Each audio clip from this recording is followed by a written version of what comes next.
Hello friends. तो आज के इस वीडियो में मैं बात करूंगा कि क्या यूके में यूनिवर्सिटी रैंकिंग मैटर करती है या नहीं करती है।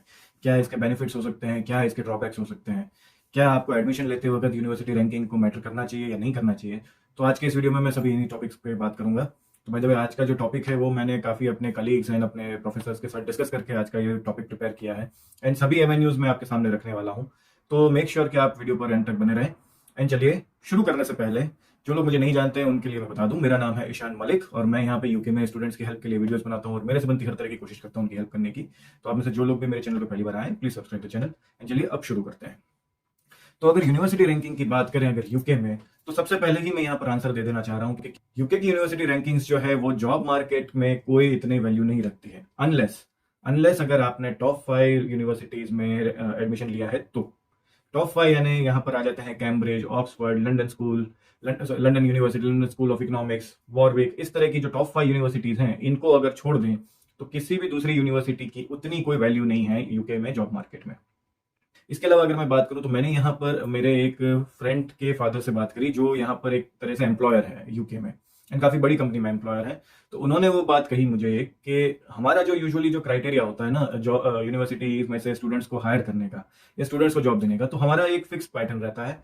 हम करते हैं इस तरह से कि Harvard, Cambridge, London school of economics and others. तो जो सीवीज इन टॉप 3 या 5 यूनिवर्सिटीज से जो आते हैं हमारे हाथ में, उनकी एक अलग स्क्रीनिंग होती है और बाकी के सभी को अदर्स में ट्रीट किया जाता है। तो ये यहाँ की सच्चाई है। अब मैं यहाँ से बात करूंगा कि आपको यूनिवर्सिटी रैंकिंग जो है वो मैटर कहाँ करेगी, क्या आपके बेनिफिट्स होने वाले हैं यूनिवर्सिटी रैंकिंग के, चाहे आप टॉप 5 में हैं या उससे कम में आते हैं। तो सबसे पहले मैं बात करना चाह रहा हूँ यहाँ पर बेनिफिट्स में, यूनिवर्सिटी रैंकिंग के बेनिफिट्स कहाँ पर हैं। अगर तो अभी आप बैचलर्स कर रहे हैं या मास्टर्स कर रहे हैं और आप इससे भी हायर स्टडीज में जाना चाह रहे हैं, तो ये अभी के लिए ये मान लेते हैं कि आप आगे जो यूनिवर्सिटी टारगेट करेंगे वो आपकी करंट रैंकिंग से बेटर में टारगेट करेंगे या किसी बेटर कंट्री में आप टारगेट करना चाहेंगे। शायद यूके में अगर आप हैं तो आप यूएस को टारगेट करना चाहेंगे नॉल। तो इस केस में आपको यूनिवर्सिटी रैंकिंग मैटर करती है कि अगर तो आप अगर ऑक्सफोर्ड में है और आप अगर स्टैनफोर्ड में जाना चाह रहे हैं तो वहां पर आपकी यूनिवर्सिटी रैंकिंग मैटर करेगी कि आपको हो सकता है कि जो बड़ी यूनिवर्सिटीज है वो आपको कंसिडर करें आपकी एप्लीकेशन को। दूसरा, बेस्ड ऑन यूनिवर्सिटी रैंकिंग आप जो भी आगे हायर स्टडीज के लिए जाएंगे उसके बेस पर आपका स्कॉलरशिप डिसाइड हो सकती है या आपको एडमिशन दिलाने में वो यूनिवर्सिटी रैंकिंग हेल्प कर सकती है आपकी। तो ये तो हो गया आपके एकेडमिक बेनिफिट्स जो आपको यूनिवर्सिटी रैंकिंग से मिलते हैं। अब दूसरा जो बेनिफिट्स जो हम बात करें, एक होता है आपके सोशल बेनिफिट्स जो आपको यूनिवर्सिटी रैंकिंग की वजह से शायद आपको मिल सकते हैं। इंडिया में भी हम देखते हैं कि आईआईटी आईएम वालों को अलग से ट्रीटमेंट मिलती है। उनके उनके सोसाइटी सर्कल में उनकी इज्जतें बहुत बढ़ जाती हैं, अच्छे अच्छे रिश्ते आने लगते हैं उनको, या दहेज अच्छा मिलने की उम्मीदें हो जाती हैं, ये सब चीजें होती हैं। ये सब चीजें आपको सोशल बेनिफिट्स मिल सकते हैं कि जब आप इंडिया वापस जाएं या पाकिस्तानी अपने अपने कंट्री वापस जाएं, तो एक तो है कि आप इतना तो सकते हैं, आप कहेंगे आप अपना कॉलर ऊंचा करके तो बोल तो सकते हैं 4 लोगों में कि देख भाई मैंने ये उखाड़ा है अपनी जिंदगी में, मैंने यहाँ से पढ़ाई करी है। वो कहे ना कि आप अपने ही मोहल्ले में शेर बनने घूम सकते हैं, ये चीज आप कर सकते हैं। और बाकी वही है, 4 रिश्तेदारों का मुंह बंद करने के लिए ये यूनिवर्सिटी रैंकिंग आपके काम आ सकती है। एंड हु नोस, आपको अच्छी लड़की या अच्छा लड़का भी मिल जाए। इसके अलावा हम बात करते हैं फाइनेंशियल बेनिफिट्स की। तो फाइनेंशियल या करियर बेनिफिट्स की अगर मैं बात करूं यहाँ पर यूनिवर्सिटी रैंकिंग में, तो कल को आप किसी भी बड़ी कंपनी में इंटरव्यू के लिए एटलीस्ट एलिजिबिलिटी तो रखते हैं, जो अभी आप जो नॉर्मल स्टूडेंट्स या जो नॉर्मल यूनिवर्सिटीज से जो पढ़ाई करते हैं उनके कंपैरिजन में। नो डाउट नॉर्मल यूनिवर्सिटीज वाले भी ऐसी कंपनीज में जॉब पा लेते हैं आगे जाके कभी ना कभी, या अगर वो कुछ एक्स्ट्रा ऑर्डिनरी है तो उनके लिए तो यूनिवर्सिटी रैंकिंग या ये सब चीजें मैटर नहीं करती है। कहीं ना कहीं ये यूनिवर्सिटी रैंकिंग जो है ये बड़ी कंपनीज के द्वारा फेवरेबल तो होती ही है।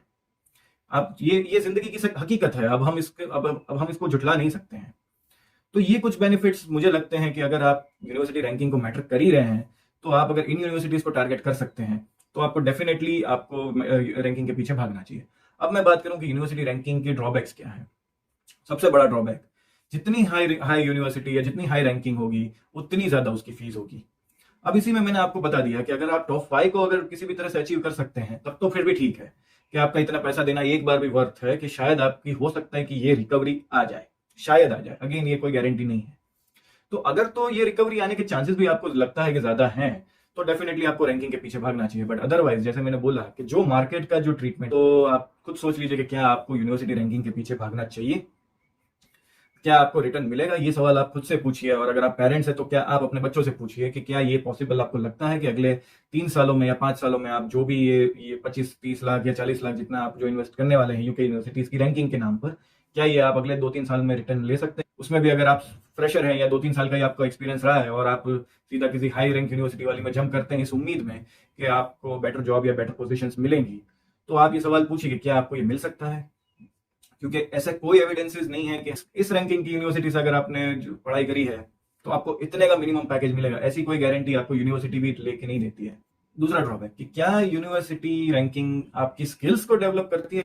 तो सीधा सीधा आंसर है नो। अब इसमें तो मैं टॉप रैंक यूनिवर्सिटीज की भी बात कर देता हूँ। Oxford, Cambridge, Harvard, Stanford, IIT, IIM, ये कोई भी यूनिवर्सिटीज, कोई भी कॉलेजेस आपके किसी भी स्किल्स को निखारती नहीं है। ये सिर्फ और सिर्फ आपका किताबी नॉलेज बढ़ाती है, जो आपको सिर्फ एक इंटरव्यू पास करने के लिए जरूरी है। इसके अलावा आपकी कोई स्किल्स ये इंप्रूव नहीं करती है। ना आपकी पर्सनालिटी डेवलपमेंट होती है इन सब यूनिवर्सिटीज में पढ़ने के बाद, ना आपकी कोई कम्युनिकेशन स्किल्स बहुत बेटर हो जाती है, ना आपकी कोई सॉफ्ट स्किल्स बेटर होती है, ना कोई इंटरपर्सनल स्किल्स या इवन टेक्निकल स्किल्स भी आपकी इंप्रूव नहीं होती है इन यूनिवर्सिटीज में से पढ़ने के बाद। वो भी आपको उसके लिए इंटर्नशिप लगानी पड़ती है या कहीं से आप कोर्सेज करते हैं, तभी आपके स्किल्स, वो भी स्किल्स आपके तभी इंप्रूव होते हैं। आखिरी जो मैं ड्रॉबैक की बात करना चाह रहा हूँ, जितनी हाई रैंकिंग यूनिवर्सिटी जो आपको मिलेगी उतना आप पे मेंटल प्रेशर बढ़ेगा। परफॉर्मेंस का प्रेशर, सोसाइटी का प्रेशर, आपके आपके दोस्तों में भी आपको प्रेशर मिलेगा कि भाई अब तू तो आईआईटी, आईएम या ऑक्सफोर्ड, स्टैनफोर्ड से, तेरे इतने मार्क्स कैसे चलेंगे, या तू इतना इतना खराब परफॉर्मेंस करेगा, वो कैसे चलेगा? तो ये जो कांस्टेंट प्रेशर जो आप पे आएगा ना, आपकी यूनिवर्सिटी से भी आएगा कि भाई आपको इतना तो स्कोर मिनिमम करना ही है, या इतनी चीजें तो आपको इस तरह की सबमिट करनी ही है एंड ऑल। देखिए, लाइफ जो है ना एक बार मिली है, और इसको, चलिए मैं ये नहीं कहता कि आपको आपको मेहनत नहीं करनी चाहिए या प्रेशर होना, प्रेशर में काम करना बुरी बात है। प्रेशर भी अच्छी चीज होती है, लेकिन एक होता है कांस्टेंट प्रेशर और एक होता है कि ये जो फोर्स, और होता है कि ये जो एक फोर्स प्रेशर क्रिएट किया गया या जो एक हवा बनाया गया है कि भाई हमारी यूनिवर्सिटी की रैंकिंग इतनी है तो हमारी एक रेपुटेशन है, उस रेपुटेशन को तुम्हें बरकरार रखना। तो यूनिवर्सिटी रैंकिंग को बनाए रखने का प्रेशर आप पर आता है, ना कि यूनिवर्सिटी पे आ रहा है। तो आप देख लीजिए कि क्या आप ये सब चीजें कर सकते हैं। मेरा पर्सनल टेक इसमें यही रहता है कि आपको पढ़ाई करनी है, पढ़ाई करना जरूरी है और पढ़ाई करना बहुत अच्छी चीज होती है, लेकिन क्या आपको वो प्रेशर में करनी है या मजे लेके करनी है, ये चॉइस आपकी रहती है। मैं सेकंड वालों में से आता हूँ कि भाई मुझे थोड़ा बहुत आप प्रेशर दे दो पढ़ाई के नाम पर, जिससे मैं इतना तो मोटिवेटेड रहूं कि मुझे पढ़ाई करनी है। लेकिन आप फिर कॉन्स्टेंटली बोलते रहोगे कि नहीं भाई इतना तो आपको करके देना है, इतना आपको मार्क्स लाने पड़ेंगे तभी हम पास करेंगे, या इतने इस तरह से असाइनमेंट आपने सबमिट नहीं किया तो आप फेल हो जाओगे, ये वो। और या कॉन्स्टेंटली मेरे को सोसाइटी बोलती रहे कि अरे अब तो तुमने इतनी अच्छी यूनिवर्सिटी में तुमको एडमिशन मिला है तो अब तो तुम्हारा ये हो गया, वो हो गया। एंड बाय द वे, अगर मैं यहाँ पर अगर अपनी बात करूं जाते जाते, तो मैं खुद एक हाई रैंकिंग वाली यूनिवर्सिटी में पढ़ रहा हूँ इस वक्त भी। जो ये मेरी यूनिवर्सिटी जो है वो वर्ल्ड में टॉप 100 में आती है। तो मैं आपको कंप्लीटली बेस्ड ऑन एक्सपीरियंस यहाँ पर बातें कर रहा हूँ, मैं कोई सुनी सुनाई बातें या हवा में बातें मैं भी नहीं कर रहा हूँ। तो अगर तो आप यूके में अगर सितंबर इनटेक में बहुत ही यूनिवर्सिटी रैंकिंग को टारगेट रख के अगर आप यहाँ पर एडमिशन लेने वाले हैं, तो मेरी आपसे क्लियर सजेशन है कि आप ये बेवकूफ़ी मत करिएगा।